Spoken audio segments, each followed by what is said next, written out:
Hey everyone, my name is Jeremy. I own Jeramie Lu Photography. Thank you guys so much for taking the time to watch this video. Pixify asked me to make a few videos in a little series from the talk that we did last week. And I'm super excited to do this because I feel like I talk about Pixify all the time. And I just want to make sure that people are using it in a way that makes sense to them.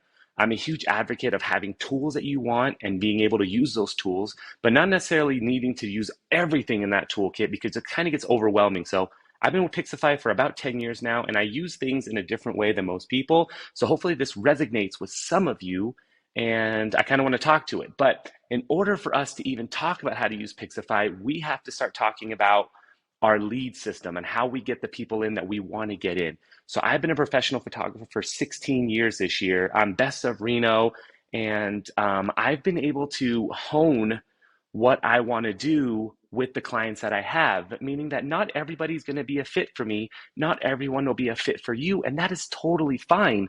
But how do you find the clients that work for you?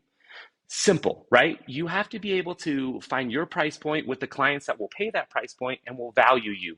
When I first started in photography, I had a low ball pricing, right? My low ball pricing brought low ball clients in, and there's nothing wrong with it. Everybody has a different budget, but it's a different type of clientele that I wanted to work with, right? Maybe it was more DIY, maybe it was more they weren't sure what they needed. They didn't communicate with me well. And that's things that I noticed. And it's not always going to be like that, but that's what I noticed. But once I started raising my rate and once I started knowing how weddings should work, how my clients would react, how my clients treated me when they started to value what I did as a artist, as a photographer, then I started to go, hey, these are the clients that I want. So I went that route. Um, so I charge anywhere from $4,000 to $10,000 a wedding, and it depends on the packages. And in my area, that's high, that's mid-high to high. So I have to kind of compete with that, but I still am able to get my clients.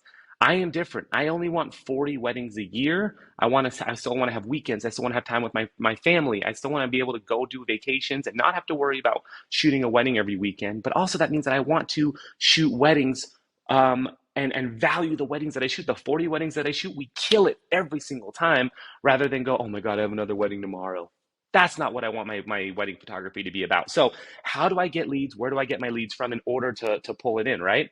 So you guys are seeing this first page right now, and this page is my dashboard for Pixify.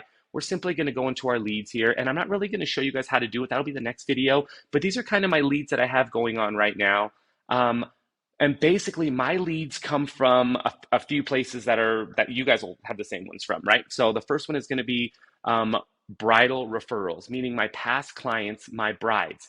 One of the things that I do in my workflow that we'll talk in a future video, is that I simply make sure that my brides know who I am and how to refer me. And sounds weird, right? Sounds like duh, everybody should know who you are. But I want you to start asking people who have gotten married before. Maybe you're doing a portrait session, maybe you're doing a maternity session for somebody and they've been married for 5 years. Ask them, hey, who shot your wedding? The amount of people that go, oh my God, what is their name? That scares the crap out of me. That scares me because people are investing so much money into me. I want to be able to book weddings for a long time. I need them to say Jeramie Lu. Just, oh, Jeramie Lu. You know Jeremy? Jeramie Lu shot my wedding. I want that. So ways that I do that is that I make sure that my brides have a way to refer me from 2 years of when they book me, usually it's about a year and a half to 2 years, to the day I shoot their wedding to a year after. So I will give you guys some tools on how to make them refer you for at least 3 years because you're active in their lives for 3 years, right? We don't just shoot, deliver, bail. That's not how it works in our world. The other thing is bridal fairs, but I target bridal fairs at high-end venues or venues that I shoot at or venues that bring in high-end brides. So I don't do many bridal fairs. I actually don't like the word fair. I feel like it's like a circusy kind of thing. And I treat my bridal fairs as a meet and greet. The biggest thing I have going for me, guys, is my personality. As you can tell watching this video, right? My personality is what gets brides to book with me. And I'm not saying that I'm hoity-toity. I'm not saying that I'm the better person out of anybody. But remember, a photographer is the ultimate guest at your wedding. And as the ultimate guest at the wedding, they have to love me as a person. They have to know that, like, we can hang out with Jeramie for days and be happy and he'll be fun and he'll be cool and he won't say anything weird to my mom. He won't act weird. He won't hit on me. He won't do anything weird. As a guy, we have to worry about that stuff. So that is a huge thing. So if I can get in front of a bride and groom, a groom and groom, a bride and bride, a couple, if you will, let's start using couple, then I know that they're gonna love me and I'm gonna love them. Also, it gives me a chance to put that vibe out for them as well, right? If I feel weird about them, maybe it's not something I want to pursue.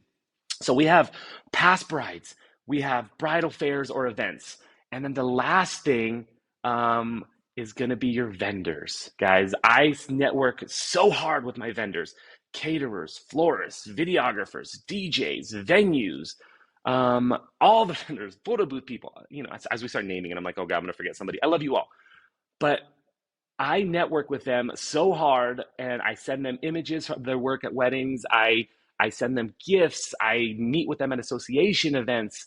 I do all these things and they refer me.